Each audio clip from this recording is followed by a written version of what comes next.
Ladies and gentlemen, I just seen a UFO sighting. Because I haven't seen this man Skip from Atlanta, heard from him since his birthday, ladies and gentlemen. September 12th, special day. Let me tell you guys how that day worked out. Get up that morning, text Skip, happy birthday. Calls me back almost immediately. Called me back. So now when he called me, I was anticipating the groggy voice, I just got up voice. No, heard some Latin music playing in the background.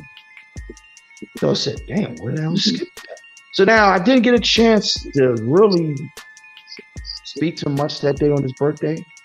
I heard somebody say, Poppy, let's dance. But now that I got him here on the air live, I got to ask you, Skip, was you in a Latin club down in Miami, 7 o'clock in the morning, partying for your birthday?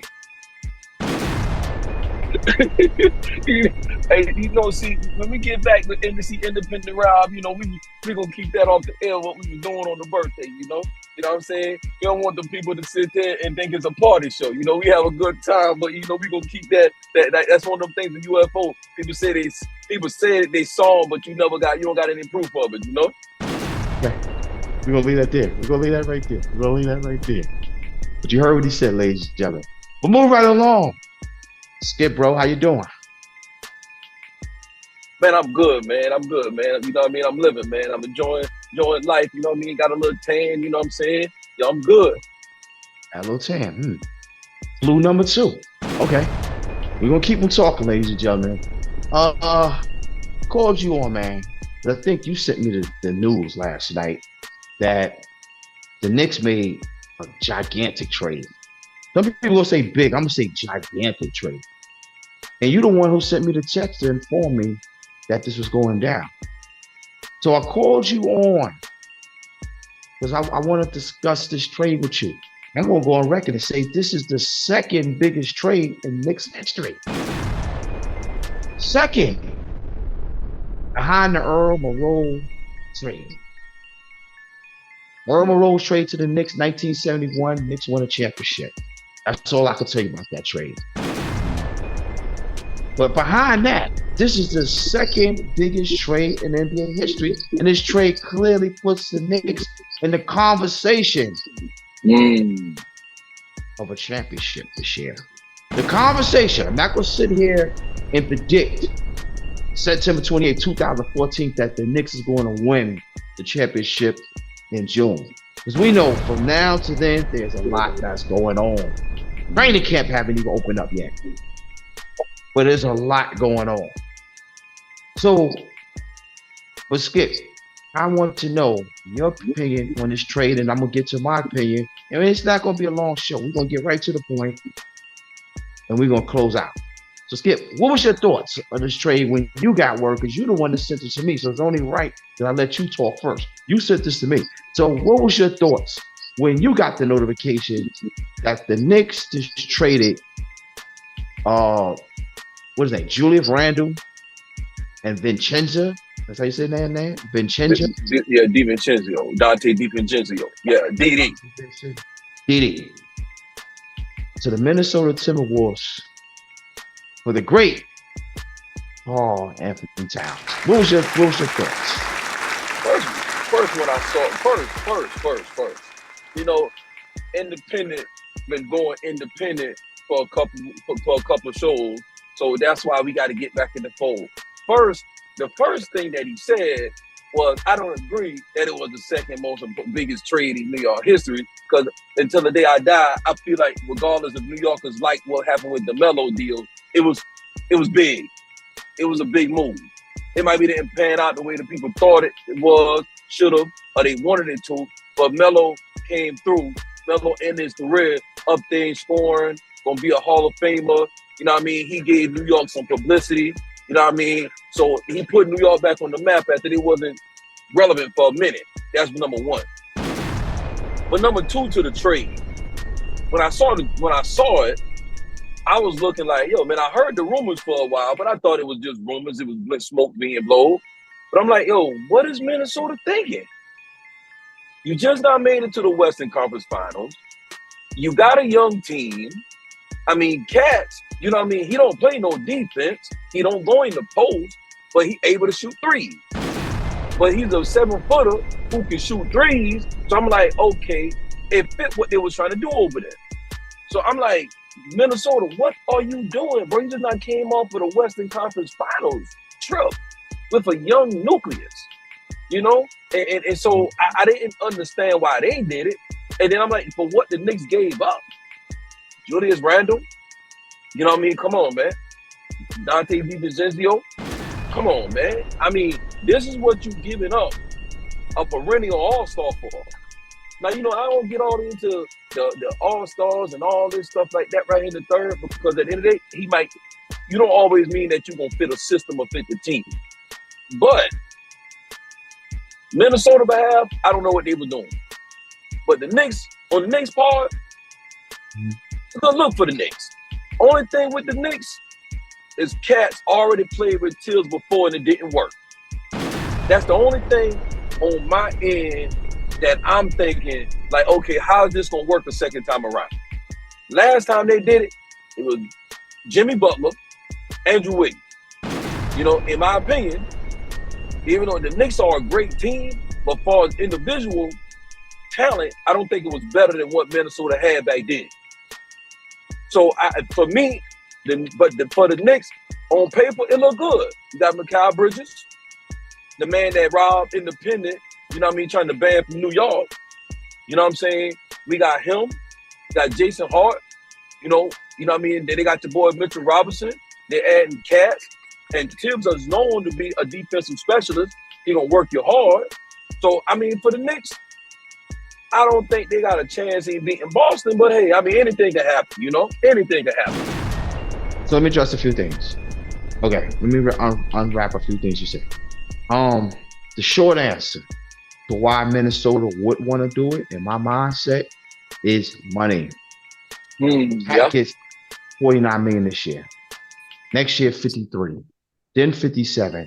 Then his last year on the contract, even though he'll still be like 32, 33, 31, somewhere in that ballpark, they owe that man $61 million. So Minnesota, I could see them pulling the trigger just from a business perspective. But they like, okay, you know, let's get this money off our books.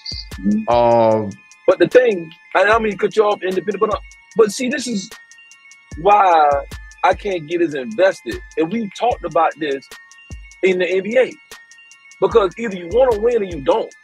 Boston is proof. Boston won. Now, Boston won the championship, and Boston had this nucleus together for a while. But Boston paid all those guys because they want to repeat. Minnesota hasn't had success in how long? And you worrying about money? And I agree that might be part of it, but that's going back to these greedy owners. You worrying about money, and you haven't made the Western Conference Finals. This is only the second time in the history of your franchise that you made the second Western Conference Finals, and you telling me money? And you young? And I'm not just gonna say that that's what's on the surface. Right. So now, like we always know, there's some things going on behind the scene that we don't be privy to all the time. So it may be a situation where Cat just simply asked out behind the scenes to say, I don't want to be here anymore. So because we in this era where these players are connecting, they talking to each other, and they like, man, you get over here, man, we could win a championship. The dude is from New Jersey. So, and this is all speculation here, ladies and gentlemen. I want to say that I'm not trying to say that this is what happened. And as the story develops, stuff going to come out. But let's just assume that something like that happened, right, Skip? If something like that happened, now as an organization, you like, well, if he wants to go over there, what can we get for him? Right. Okay, we'll take Julius Randle, who's a 20-something point scorer, which I don't even know how him and Edwards are going to really work out. I'm going to keep it 100 with you. Him and Edwards together, I don't know how that channel works out. We shall see. We take Dante DiVincenzo. How you pronouncing that, Skip? DiVincenzo. Okay, we take this guy. who can hit some outside shots, play some defense and stuff like that. We get a first round draft pick out of it, right? So if that's the best, and we get a chance to save some money. So if this is the best that they can do, if considering the fact, if or allegedly Pat asked to go to New York, then it will make more sense. So let's say you say, I want to go to New York. There's nothing else that New York would have done. And Julius Randle was pretty much the odd man out from a standpoint of we don't know whether or not how he's going to fit in with this core. They gave OG the money.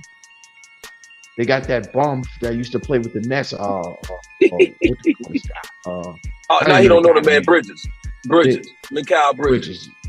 Okay, that's what they call him. Yeah, whatever. They got that bum. They bring him over there. Who I'll clearly say, is really a bench player. So they got him, and now you bring in Randall back. They didn't know how that fit because ultimately the vibe up here in New York was we need a big. They was really distraught when that other guy, what's the white boy they had? Started with an H. The center that they just lost to Hardenstein. Isaiah Hardenstein. What up, man? OKC. Yeah. They was distraught when they lost him because they don't trust the other big, the kid that's always hurt all the time. What's the big kid? Mitchell Robinson. Yeah, see, Skips. See why I need you? So yeah, they don't trust him. That man is an injury waiting to happen. So be that they don't trust him, and the guy Hardenstein took the money and went to OKC, which I'm for the record. I'm gonna be honest with you, that was the best thing that could happen to the Knicks. Mm-hmm. He was not the answer. The man he averaged like 7 and 7 or 7 and 8 points. Come on, that was his best NBA season. So now we're gonna sit there and overpay this dude. And I mean, who don't play good in a contract year? True. It's like everybody's not gonna be LeBron. They're just gonna play good every year. Some people just gonna play good. A lot of these guys play good only in their contract live. And the Knicks should know that with J.R. Smith. He gave them the best year of his NBA career was the year that he was becoming a free agent in New York. That was his best NBA career. And that's typically how a lot of these guys do. When it's time for the money, they get focused. Get the money, they unfocused. So I wasn't buying this Hardenstein or whatever the hell his man name is. I wasn't buying that Skip, that he was the answer to the problem. But they lost him to OKC. OKC had the money. The Knicks couldn't match it. Bye. And the thing is, even with that, right? Towns is what they look for plus some. This is what they look for plus some. And the NBA, let me tell you right now, the NBA need to put this under investigation. There may be some tampering going on, Skip. Might be a little tampering going on because they need to look into this. Because like you said, why would they make that trade? How do Minnesota feel that this makes their team better? Exactly. Pat had 1 year. Hold on, Skip. 1 year, averaging under 20 points. Look at the stat. Every year after that, he averaged 20 plus points. And see, my thing is this, and I know you like to throw the numbers out there, and yeah, numbers can be deceiving, but he fit what they were doing in Minnesota. You know what I mean? Because I noticed what you said just now about the guy who went to OKC, Hardenstein, and Mitchell Robinson. But then if he come over to Cat's not gonna be able to play the 5 though. And over in Minnesota, he was actually playing the 4 next to Rudy. You know what I mean? Then they used to bring your man in from time to time. What's your guy name? The 6th man of the year, Naz Reid. You know what I mean? He covered up a lot of his deficiencies. That's what I'm saying. When these teams make these moves for the Knicks, it look good on paper. It look good on paper for them. You know what I mean? It does. It look good. He can score the 20-something points a game, like you say. You got your boy Mm-hmm. Bridges, who's supposed to be able to play defense. Now he can slide back into his third player role. You don't have to be the man no more. Then you got Or Brunson. fifth. Oh yeah, he could Fifth be. over Yeah, there. he could be. Let me see. They got Brunson, Mm-hmm. Cat, OG. Oh yeah, I Mm-hmm. forgot about that. But oh yeah. Mm-hmm. So you don't even gotta be. And and I don't know who's gonna be the number. Nah, so they gotta be like they fourth player, Rob, third, fourth. But they ain't putting a lot of pressure on him. You know what I'm saying? So the Knicks, they look good on paper. That's all I'm gonna say. But it's based off of what can they get out of him and how is he gonna fit what they trying to do. Because he definitely don't play defense and he can't bang in the paint. You know what I mean? You start getting kind of, when the playoffs come, that's when it's gonna really matter about what he can do with his versatility. Now he can pull you out of that paint or whatever. So I want to see if there's enough balls to go around for them. The Knicks' biggest question, to be honest with you, Lord. their biggest question is going to be health. Yeah. I think that's going to be their biggest question, health. Because once those injuries start coming, then it seems like it becomes like it just keeps going. It's a domino effect. Right. Yeah, exactly. Domino effect. And that's why you got to be careful. You got to be careful. You have to be careful with Tim. You got to be careful because Tim's going to use you. He gonna run you in the dirt, bro. Mm-hmm. And like I said, I think that's what he didn't like when he played with Tibbs the first time.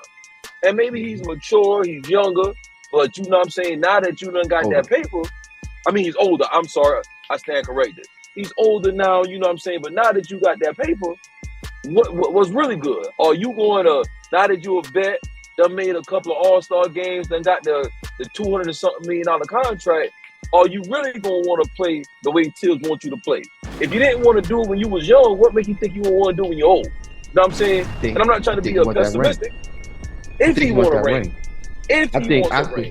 I think he feels that because players of that stature, a trade do not go down unless they agree to it.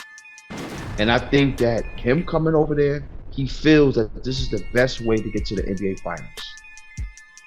You know, I think that he's what's calling. I'm gonna do some research, find out who he's friends with. You got to be friends with somebody on that team.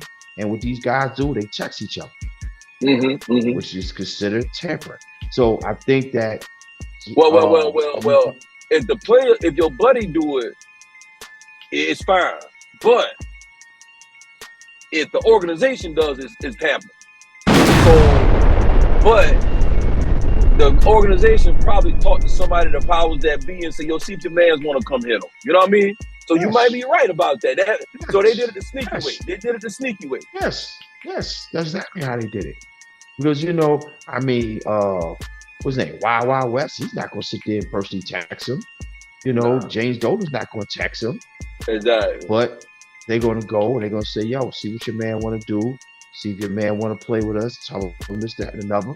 Because if I could convince you, then you convince somebody else. Let's do it like that, Skip. Yeah, and I just thought about this though. They was making a big deal about them boys from Villanova getting back together. Yep. And the man gave up all that money, but then one of them dudes from Villanova gone. He's in Gizio. When the Villanova fought, so they had Hart, Dante, and Bridges. And I don't want to keep butchering the man's name, so we're gonna call him on a first name basis like we know him, Dante. So Dante DiPingizio, he was one of their mans. He was on that Villanova team that won that national championship.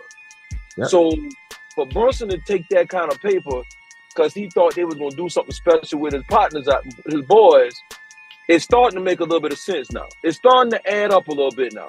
Because, and I know it's something totally different, but we talk about the Knicks, so all of it tied together. Yeah, everybody was talking about how he left 150 something on the table. Hey, you know what I mean? That probably, that was the play. So you're saying that might have been in play months ago to bring this boy over. Yeah. So they can be able to, maybe so. So it may be, because, you got to think about it. If we just now went through the numbers, you saying $60-something million a year, 200 and something Not million. This year. Not this year. That's the last year. But the last year. But over average, he getting about 50-something a mil a year. You know what I mean? Yeah. So 49 this year. 49 this year, 53 next year.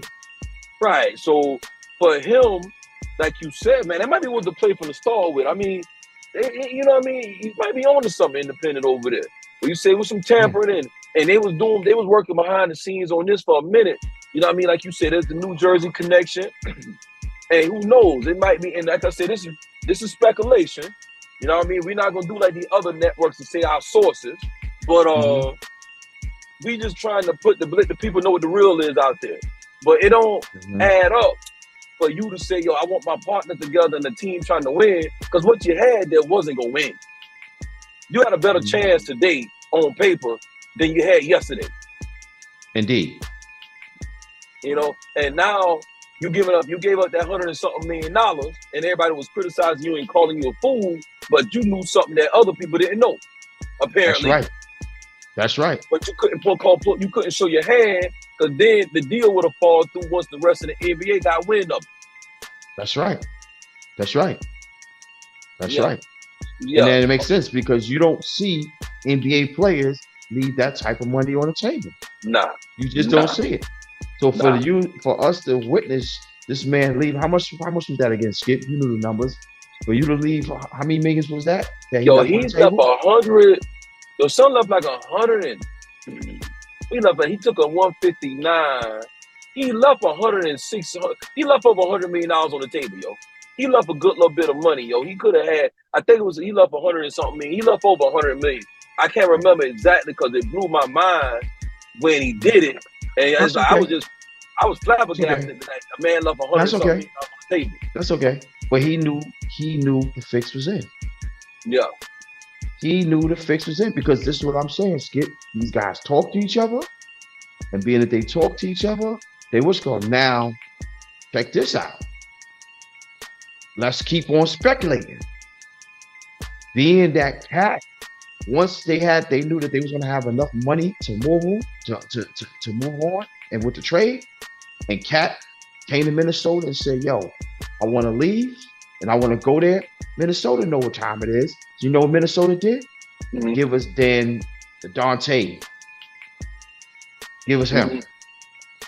See, they knew that because you're saying to yourself, I can't let them have it all. So can't let them have it all. So yeah, all right. You coming back here saying you want to come play for the Knicks. That's what you tell us behind the scenes. You want to go play for the Knicks.